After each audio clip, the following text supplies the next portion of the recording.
Welcome back. नमस्ते प्यारे बच्चों, मैं हूं विवेक तापड़िया और ये है आपका channel physics in life and live. तो बच्चों हम लोग स्टार्ट कर रहे हैं टर्म 2 के सिलेबस से, यानी बुक 1 एनसीईआरटी बुक 1 का last chapter number 8। So unit number 5 से हम शुरू कर रहे हैं बच्चों, चैप्टर नंबर 8। तो इलेक्ट्रोमैग्नेटिक वेव्स, ये इसका नाम है। लास्ट वीडियो में मैंने पूरा सिलेबस डिस्कस किया आपके साथ और अब हम अपनी पढ़ाई शुरू कर रहे हैं और मेरी कोशिश ये रहेगी कि हम इस तरह से पढ़ें कि ये जो टाइम आप दे रहे हैं यहाँ पर ये 100% आउटपुट में कन्वर्ट हो, यानी जो कुछ आप यहाँ सुन रहे हैं उसको इस तरह से समझें कि वो परमानेंट हो जाए, दोबारा उसको देखने की जरूरत ना रहे, ये मेरी कोशिश रहेगी। So let's start with electromagnetic waves. तो इसका इतिहास क्या है उसकी हम बात करेंगे। तो इलेक्ट्रोमैग्नेटिक वेव्स में बच्चों हम सबसे पहले इसका इंट्रोडक्शन उस पर चर्चा करने वाले हैं, ये हैं क्या, कहां से आई।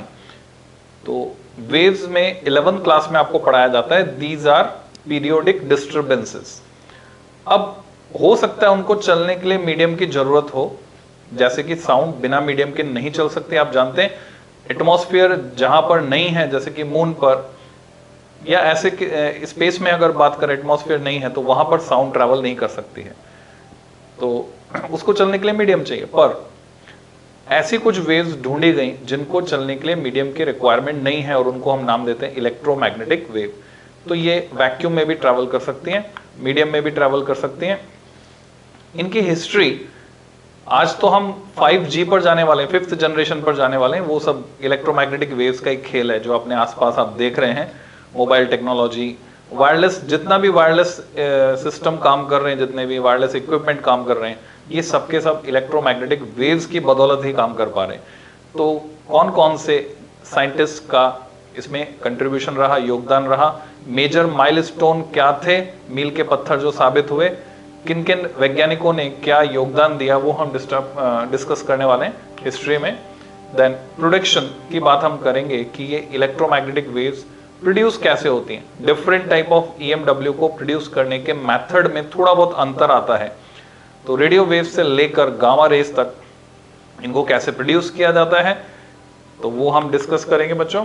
नेक्स्ट, रिप्रेजेंट कैसे करते हैं, मैथमेटिकल रिप्रेजेंटेशन इनका क्या है, क्या हम प्लेन प्रोग्रेसिव वेव की इक्वेशन इनके लिए यूज कर सकते हैं, अगर हाँ तो कैसे, वो हम डिस्कस करेंगे, लिखना सीखेंगे, इनकी डायरेक्शन की बात करेंगे।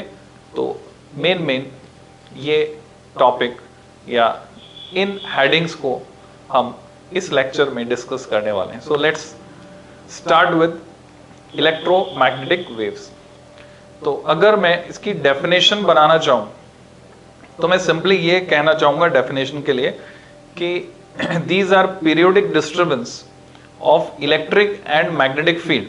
ठीक है, इसमें इलेक्ट्रिक फील्ड भी आ गया, जैसा नाम में छुपा हुआ है इलेक्ट्रोमैग्नेटिक वेव, तो इलेक्ट्रिक फील्ड भी आ गया, मैग्नेटिक फील्ड भी आ गया। तो इलेक्ट्रिक और मैग्नेटिक फील्ड के वो पीरियोडिक डिस्टर्बेंस हैं जिनको प्रोपेगेट करने के लिए मीडियम की रिक्वायरमेंट नहीं है। इलेक्ट्रोस्टैटिक्स चैप्टर इटसेल्फ में आपने पढ़ लिया था कि अगर चार्ज रेस्ट पर है तो सिर्फ इलेक्ट्रिक फील्ड प्रोड्यूस करेगा, चार्ज अगर यूनिफॉर्म मोशन में है तो इलेक्ट्रिक फील्ड के साथ मैग्नेटिक फील्ड भी प्रोड्यूस करेगा, और अगर चार्ज एक्सेलरेटेड है, भागता, दौड़ता, कूदता, फांदता, झूला झूलता हुआ चार्ज, ऑसिलेशन, तो ऑसिलेटिंग चार्ज अगर है, एक्सेलरेटेड चार्ज अगर है, तो वो एनर्जी रेडिएट करेगा इन फॉर्म ऑफ इलेक्ट्रोमैग्नेटिक वेव। तो यहां से ये जनरेट होती है। तो इनके बारे में अगर हम जानना चाहते हैं तो थियोरेटिकल प्रेडिक्शन सबसे पहले मैक्सवेल ने दिए थे इलेक्ट्रोमैग्नेटिक वेव के एग्जिस्टेंस के बारे में। तो आपके सिलेबस से, जैसा मैंने बताया, मैक्सवेल की 4 इक्वेशंस, और लास्ट वीडियो में हमने डिस्कस किया था डिस्प्लेसमेंट करंट का जो कंसेप्ट है, जो लिंक करता है इलेक्ट्रोमैग्नेटिक वेव्स को, किससे लिंक करता है इलेक्ट्रोमैग्नेटिक वेव्स को बच्चों, ये लिंक करता है इलेक्ट्रोमैग्नेटिक इंडक्शन से। तो वो पोर्शन हटा दिया गया है। अच्छा, मेजर कंट्रीब्यूशन स्टार्ट किया था मैक्सवेल ने, और जो हम हिस्ट्री में पढ़ेंगे, जो पहला पब्लिक डेमोन्स्ट्रेशन दिया था वो दिया था मार्कोनी ने। तो ये पूरा इलेक्ट्रोमैग्नेटिक वेव का इतिहास रहा है जिसको हम डिस्कस करने वाले हैं। तो सबसे पहले डेफिनेशन से स्टार्ट करते हैं। आपको थोड़ी सी राइटिंग प्रैक्टिस करनी है, टर्म 2 में लिखकर आपको तैयारी करनी है। तो कुछ चीजें मैं डिक्टेट करूंगा, वो आपको लिखनी है। यहां पर भी आपको दिख रहा है, आप ये लैंग्वेज यूज कर सकते हैं, आप अपने वर्ड्स यूज कर सकते हैं, या अगर मैं कुछ बोल रहा हूं वो आप लिखना चाहें तो वो आप लिख सकते हैं। So electromagnetic waves are those waves in which there are sinusoidal. You must be familiar with this term sinusoidal. जो भी साइन कर्व को फॉलो करेगा तो हम उसको क्या बोलेंगे, उसको हम बोलेंगे साइनोसॉइडल। तो sinusoidal variations of electric and magnetic field vectors to right angles, ये भी हमें ध्यान रखना है। परपेंडिकुलर किसके, एक दूसरे के।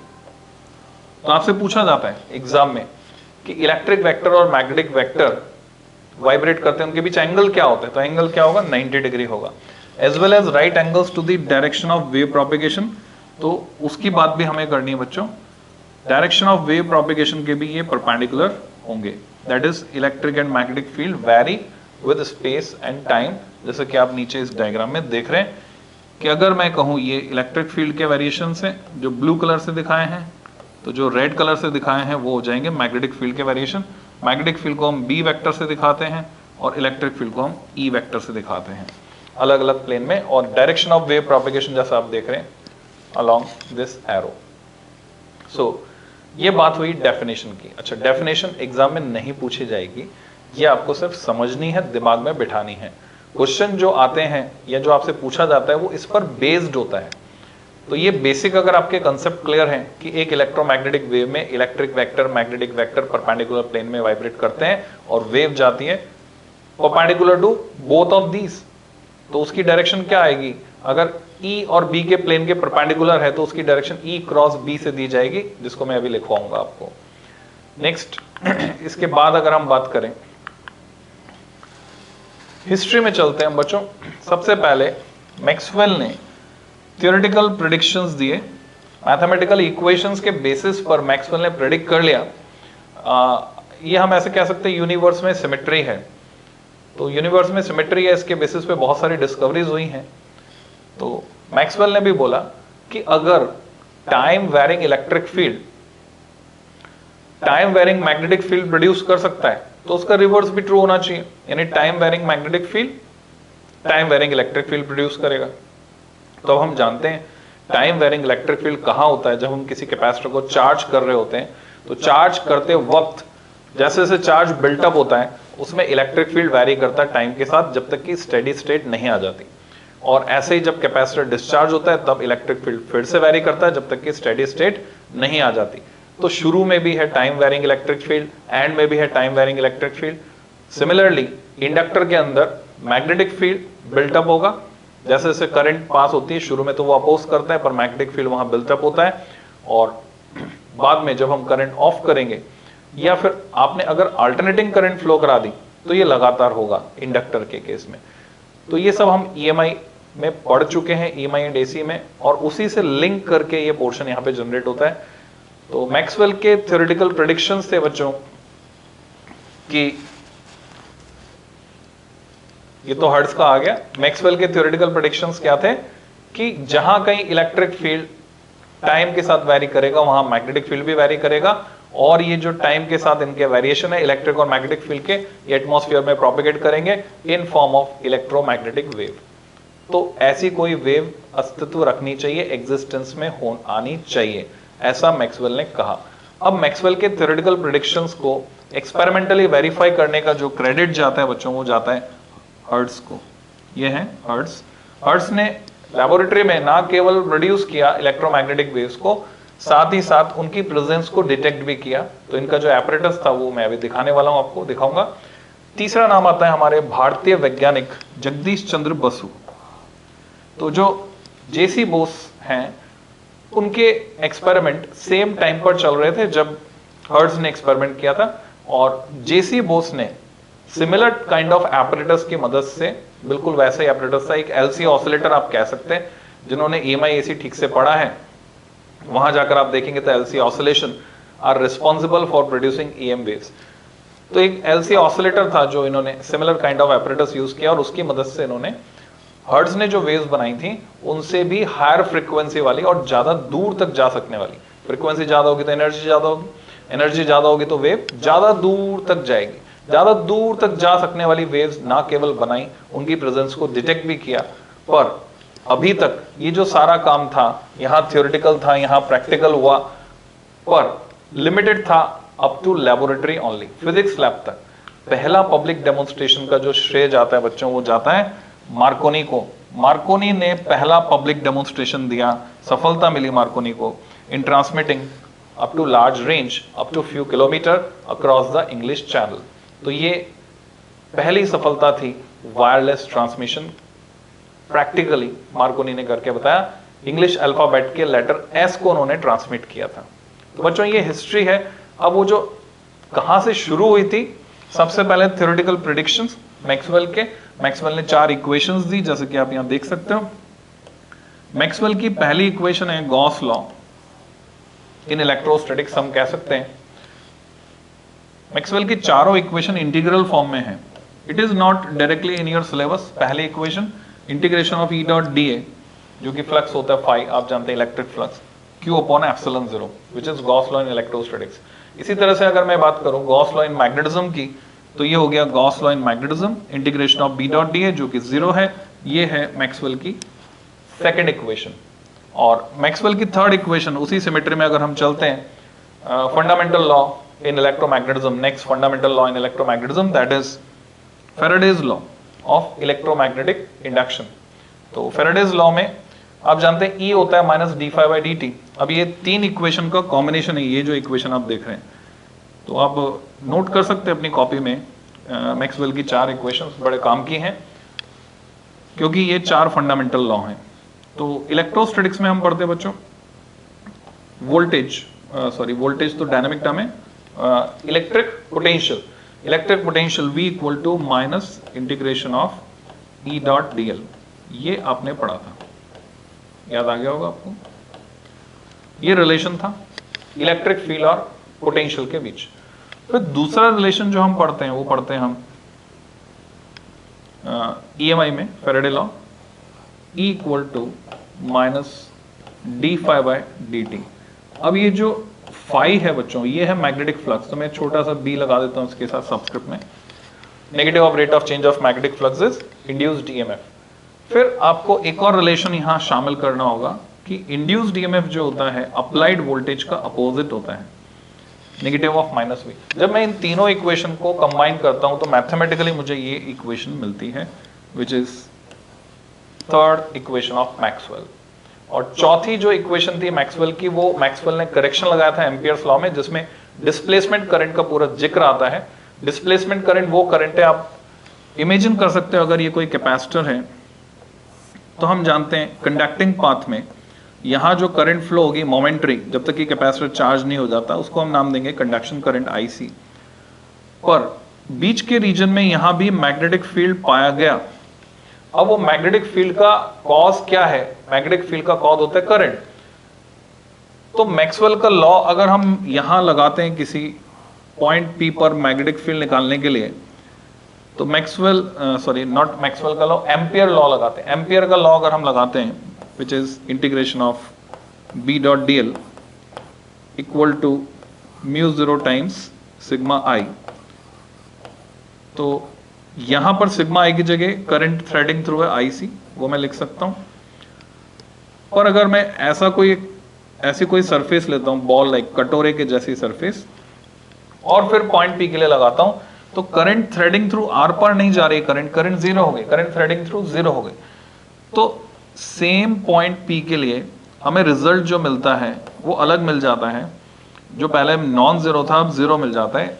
तो ये एक इनकंसिस्टेंसी आ गई किसमें? एम्पियर्स लॉ में। तो एम्पियर्स लॉ की इस इनकंसिस्टेंसी को रिजॉल्व करते हुए डिस्प्लेसमेंट करंट का कंसेप्ट दिया मैक्सवेल ने, जिसको हम यहां पर यूज करते हैं, और IC के साथ हम उस डिस्प्लेसमेंट करंट को जोड़ देते हैं, यानी करेक्टेड एम्पियर्स लॉ। जैसे कि आप यहां देख रहे हैं, वो क्या बन गया? म्यू 0 I, ये पहले वाला है, और एक्स्ट्रा टर्म ये आ गई बच्चों, epsilon 0 times d phi B upon d t, जिसको हम नाम देते हैं डिस्प्लेसमेंट करंट, तो ये I तो IC है कंडक्शन करंट, और ये हो गई I सबस्क्रिप्ट D, ऐसा आप कह सकते हैं। सो मैक्सवेल एम्पियर लॉ या एम्पियर मॉडिफाइड एम्पियर्स लॉ, ऐसा हम इसको कह सकते हैं। तो ये 4 इक्वेशन, 4 फंडामेंटल लॉज हैं मैक्सवेल की, पर आपको इस डिटेल में बिल्कुल नहीं जाना है। आपने सुना, अच्छी बात है, जितना समझ में आया बहुत अच्छी बात है, नहीं समझ में आया परेशान होने की जरूरत नहीं है अभी आपको इसके लिए, बिकॉज ये अभी आपके सिलेबस में नहीं है। हालांकि कंपटीशन पॉइंट ऑफ व्यू से आपको पूरी डिटेल समझनी ही होगी, उसके लिए आप मेरे प्रीवियस लेक्चर जाकर देख सकते हैं। इलेक्ट्रोमैग्नेटिक वेव का एक ही लेक्चर है और मैंने डिस्प्लेसमेंट करंट बहुत बढ़िया डिटेल में उसमें समझाई हुई है, प्लेलिस्ट में अवेलेबल है, तो वो वहां आप जाके देख सकते हैं इलेक्ट्रोमैग्नेटिक वेव के चैप्टर में। अभी हम इतना ही डिस्कस करेंगे। नेक्स्ट, इससे आगे चलते बच्चों, ये तो था थ्योरेटिकल प्रेडिक्शन मैक्सवेल के। उसके बाद आगे बात करते हैं। तो ये एपरेटस है जो आप देख रहे हैं, ये एक इंडक्टर, एक ट्रांसफॉर्मर एक्चुअल में, जिसमें ये इंडक्शन कॉइल होती है, और कैपेसिटर एक यहां भी लगा हुआ है, ये कैपेसिटर लगा हुआ है। प्लस माइनस आपको पहचानने आने चाहिए अगर इस तरह से दिखाया कैपेसिटर को। कैपेसिटर के रिप्रेजेंटेशन कई तरह के हैं, ऐसे भी है, कई बार ऐसे भी रिप्रेजेंट करते हैं, और मोस्ट कॉमन रिप्रेजेंटेशन उससे आप फैमिलियर हैं ही सही कैपेसिटर के लिए। तो कौन सी पॉजिटिव प्लेट है, कौन सी नेगेटिव प्लेट है, वो रिप्रेजेंटेशन में पता चल जाता है। यहाँ पर here it is positive, here it is negative plate. तो ये भी कैपेसिटर है, और ये एक प्लेट है, ये दूसरी प्लेट है, इसको मैं नाम दे दूं P1, तो इसको मैं नाम दूंगा P2।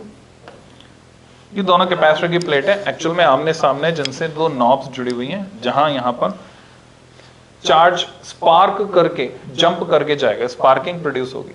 तो जब यहाँ स्पार्किंग प्रोड्यूस होगी, चार्ज जंप करेगा, तो हम बोलेंगे चार्ज इज एक्सेलरेटेड, और एक्सेलरेटेड चार्ज जनरेट कर देगा इलेक्ट्रोमैग्नेटिक वेव, जो यहाँ पर जाएंगे। और ये जो रिंग डिटेक्टर, रिंग के फॉर्म में है, इसको बोलते हैं हम रिंग डिटेक्टर, ये रिसीवर का पार्ट है। आप ऐसे समझ सकते हैं, ये ट्रांसमीटर है और वो रिसीवर है।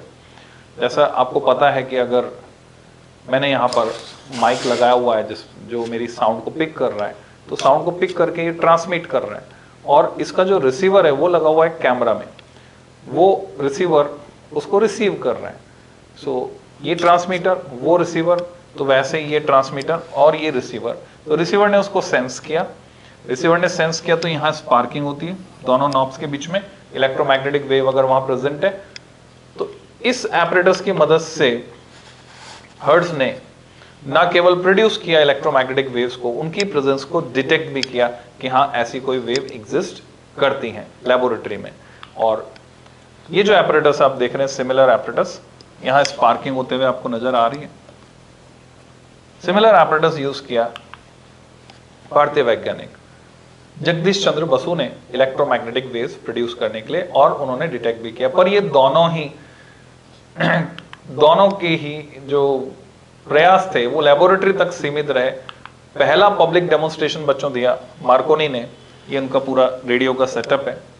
तो मार्कोनी ने जो है across the English Channel up to few kilometres transmit किया।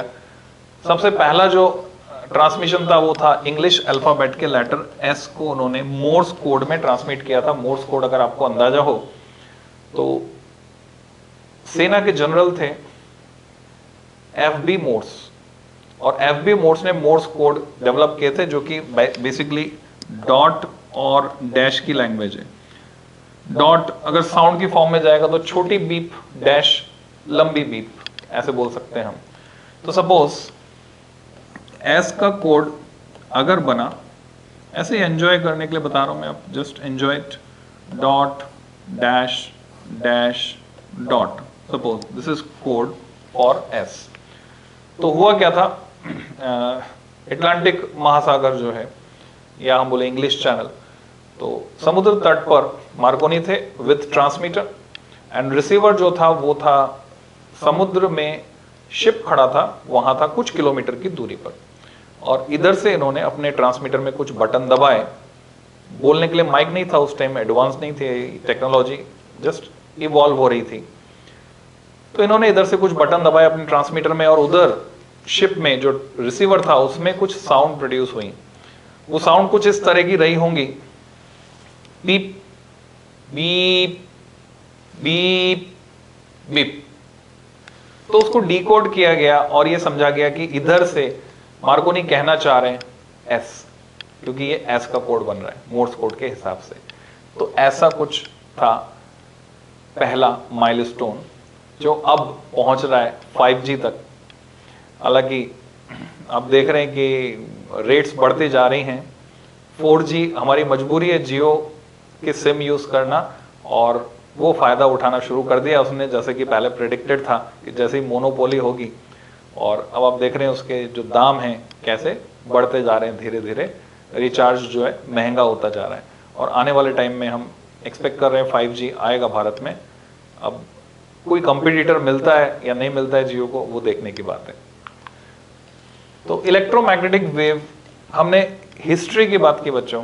आगे हम बात करेंगे हाउ टू प्रोड्यूस दीज, इनके प्रोडक्शन की बात करेंगे, how to produce different types of electromagnetic wave. तो बेसिक अगर बात करें किसी भी तरह की इलेक्ट्रोमैग्नेटिक वेव को प्रोड्यूस करने के लिए जो सोर्स है वो है ऑसिलेटिंग चार्ज, या हम बोले एक्सेलरेटेड चार्ज। जहां कहीं से भी हमें एक्सेलरेटेड चार्ज मिल जाएगा, उसके तरीके अलग अलग हो सकते हैं, और उससे इलेक्ट्रोमैग्नेटिक वेव प्रोड्यूस हो जाएगी। An accelerating charge produces electromagnetic wave, energy radiate करता है वो। An electric charge oscillating harmonically with frequency nu, ये आपसे सवाल पूछा जाता है, produces electromagnetic waves of the same frequency. So you must note that. अभी तक जो था उसमें जो मैं कह रहा हूं वही नोट करने का, सबसे पहले डेफिनेशन नोट करने की थी, EMW क्या है। देखो बच्चों, जो आता है उसको लिखने की जरूरत नहीं है, जो नहीं आता जिससे आप अनफैमिलियर हैं वही लिखने की जरूरत है, जो आपसे पूछा जाना है वही लिखने की जरूरत है, जिसको रिवाइज करने की जरूरत है वही लिखने की जरूरत है। सो अब आप लिख सकते हैं कि जिस फ्रीक्वेंसी से चार्ज ऑसिलेट करता है, हिंदी माध्यम वाले भी लिख सकते हैं, अंग्रेजी माध्यम वाले भी लिख सकते हैं, both medium you may right in your own words, अपने शब्दों में समझ कर लिखिए।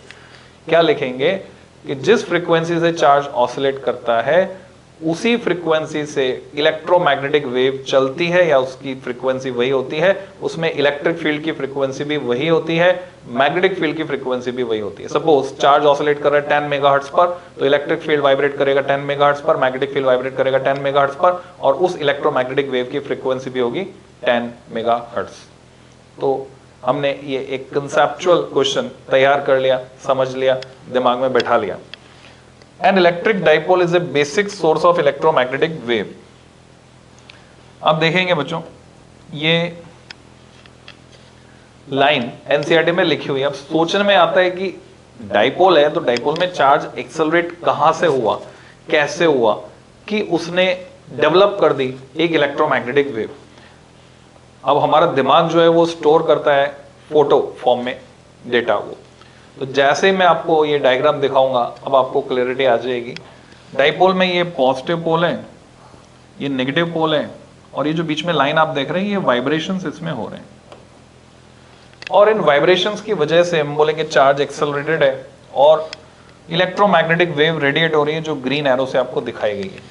इलेक्ट्रिक फील्ड और मैग्नेटिक फील्ड के वेरिएशन यहाँ प्रोड्यूस हो रहे हैं क्योंकि चार्ज अपनी पोजीशन चेंज कर रहा है। पोजीशन चेंज कर रहा है, उसकी वजह से टाइम के साथ इलेक्ट्रिक फील्ड वेरी करेगा एंड कोरस्पॉन्डिंगली टाइम के साथ मैग्नेटिक फील्ड वेरी करेगा, और इलेक्ट्रोमैग्नेटिक वेव ट्रेवल करेगी इन दिस फॉर्म।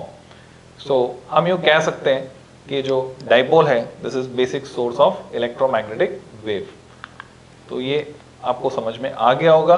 फिर आप टेबल 8.1 अगर देखते हैं अपनी एनसीईआरटी में, तो उसका एक पार्ट मैंने यहाँ रिप्रोड्यूस किया है। रेडियो वेव को जनरेट करने के लिए रैपिड एक्सेलरेशन चाहिए एंड डिसेलरेशन चाहिए इलेक्ट्रॉन्स के इन aerials. What are aerials? Antenna को ही हम कहते हैं एरियल, एंटेना का दूसरा नाम है एरियल। तो एंटेना इसके लिए जिम्मेदार है। एंटेना क्या करता है? एंटेना को जब हम सप्लाई देते हैं हाई फ्रिक्वेंसी करंट, तो एंटेना हाई फ्रिक्वेंसी करंट को बदल देता है हाई फ्रिक्वेंसी इलेक्ट्रोमैग्नेटिक वेव में और रेडिएट कर देता है। तो रेडिएट करने का काम भी एंटेना करता है और रिसीव करने का काम भी एंटेना करता है। एंटेना बहुत ही इंपॉर्टेंट पार्ट प्ले करता है। तो rapid acceleration and deceleration of electrons, और ये किसकी मदद से हम करवाते हैं? बेसिकली एक LC ऑसिलेटर की मदद से, यानी इंडक्टर और कैपेसिटर का कॉम्बिनेशन ये रहता है जिसको हम टैंक सर्किट भी कहते हैं। बस इसे सुनते जाओ, जितना समझ में आए उतना काफी है, अच्छा है। परेशान नहीं होना है, सुनना है, एंजॉय करना है, जस्ट दिस मच। जो मैं कहूंगा बस वो लिखना है, बाकी लिखने की जरूरत आपको नहीं है।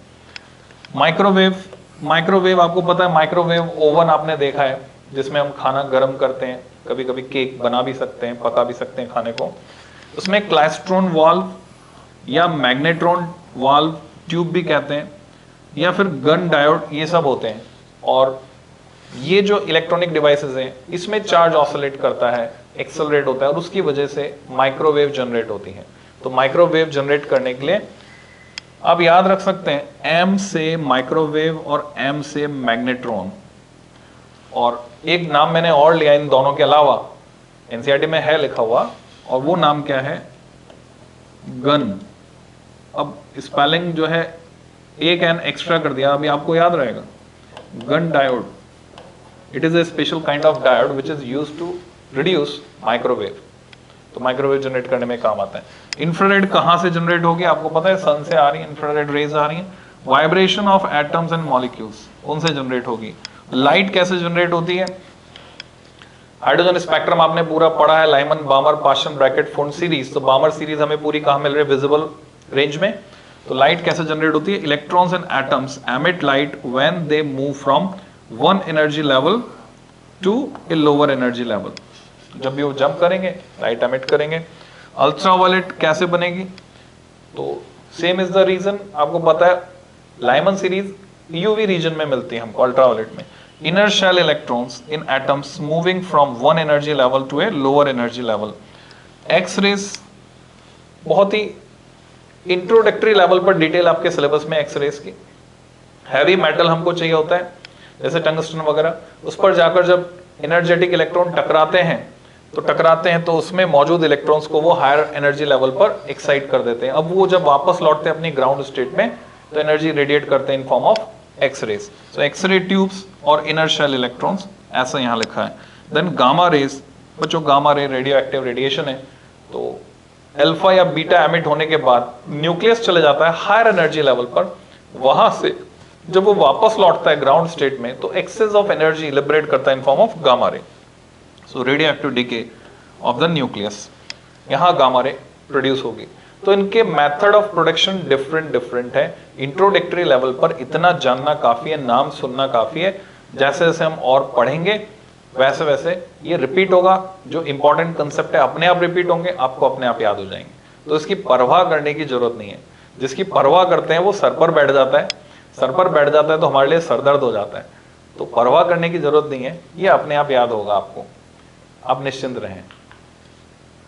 तो प्रोडक्शन की बात हमने की, बेसिकली एक्सेलरेटिंग चार्ज ही जिम्मेदार है, इतना आपको याद रखना है। तो आप अपनी कॉपी में लिख सकते हैं, accelerating charge produces electromagnetic waves.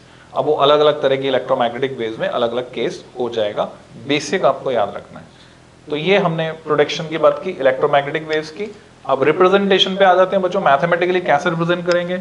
Electric और मैग्नेटिक फील्ड ऑसिलेट कर रहे हैं, कैसे, साइन कर्व को फॉलो कर रहे हैं, साइनोसॉइडली स्पेस और टाइम के साथ ये वेव प्रोपेगेट कर रही है, लाइक प्लेन प्रोग्रेसिव वेव जो क्लास 11 में आपने पढ़ी थी। The oscillating electric and magnetic fields E vector and B vector are perpendicular to each other. Repeat हो गया, रिपीट दोहरा लिया आपने, ये इसके बाद हमने पहले भी की थी। And to the direction of propagation, उसके भी perpendicular. For a wave of frequency nu, जिसकी फ्रीक्वेंसी न्यू है, वेव की कैरेक्टरिस्टिक है बच्चों, वेवलेंथ लैम्डा है, प्रोपेगेटिंग अलोंग एक्स डायरेक्शन में जा रही है। तो हमारे पास जो इक्वेशन है प्लेन प्रोग्रेसिव वेव की, वो ये बनती है E equal to EX, electric vector X axis के अलोंग है, E0 sine KZ minus omega t. अब आपको यहां थोड़ा सा ध्यान से समझना है, अगर वो x डायरेक्शन में जा रही है तो यहां KZ आएगा या KX आएगा, ये आपको समझना है। ये बेसिक है, मतलब थोड़ा सा मैथमेटिकल पार्ट यहां पे आ गया, जो कि प्लेन प्रोग्रेसिव वेव आपने पढ़ा है उससे लिंक्ड है। सो जस्ट थिंक अबाउट, और जैसे ही आप सोचोगे आपको जवाब मिलेगा। पहली बात तो कभी कभी आप देखेंगे ओमेगा टी पहले लिखा होगा, KZ बाद में लिखा होगा, कभी यहाँ माइनस की जगह प्लस होगा, यहाँ कंफ्यूजन होता है आपको। तो अगर मैं लिख रहा हूं के जेड माइनस ओमेगा टी, इसका मतलब ये पॉजिटिव जेड डायरेक्शन में जा रही है। के जेड प्लस ओमेगा टी लिखता मतलब नेगेटिव जेड डायरेक्शन में जा रही है। और मैं अगर कह रहा हूं अलोंग एक्स डायरेक्शन, अगर हम एनसीईआरटी की बात करें बच्चों, तो एनसीईआरटी में एक डायग्राम बना हुआ है, तो उसमें दिखाया है कि z डायरेक्शन में जा रही है। तो z डायरेक्शन के हिसाब से अगर बात करें तो x एक्सिस के अलोंग इलेक्ट्रिक फील्ड है। ऐसे मैं बनाकर दिखा सकता हूं, ये z लिया हमने, तो ये y होगा और ये x होगा। तो इलेक्ट्रिक फील्ड वाइब्रेट करेगा एक्स जेड प्लेन में, तो उसकी इक्वेशन ये बनेगी E0 sin 2 pi z upon lambda minus VT, E0 sin 2 pi z upon lambda minus T by T भी लिख सकते हैं, क्योंकि ये जो है it is not V, it is okay, it is V, velocity T by T, it is frequency actually, it is not velocity, it is nu T, and nu is reciprocal of time period, nu is 1 upon capital T। तो इसकी practice कहां से होगी? 11th वाले portion से होगी, plane progressive wave, उसकी equation है, अलग अलग फॉर्मेट में है, टाइम के साथ भी वेरिएशन है। अगर सिर्फ टाइम के साथ होता तो हम ए साइन ओमेगा टी लिख देते, जो कि सिंपल हार्मोनिक मोशन की इक्वेशन बनती। टाइम के साथ भी वेरिएशन है, पोजीशन के साथ भी चेंज है, तो पोजीशन के साथ भी चेंज है, इसलिए एक और टर्म और आएगी। तो एक z x या y वाली टर्म आएगी, एक t वाली टर्म आएगी। और मैग्नेटिक फील्ड के वाइब्रेशन y एक्सिस के लॉन्ग है, तो b by t, b0 sine k z minus omega t. अब याद रखने का तरीका आसान है, अगर हमें एनसीईआरटी वाला फॉर्मेट चाहिए खाली, तो ABCD में k पहले आता है, W बाद में आता है, तो ऐसे आप याद रख सकते हैं, के z minus omega T, this is the format. ये बाकी दोनों फॉर्मेट रेयरली काम आते हैं, मेनली आपके ये दो इक्वेशंस आपको लिखनी होती है एग्जाम में, बोर्ड में इतना लिमिटेड पोर्शन है।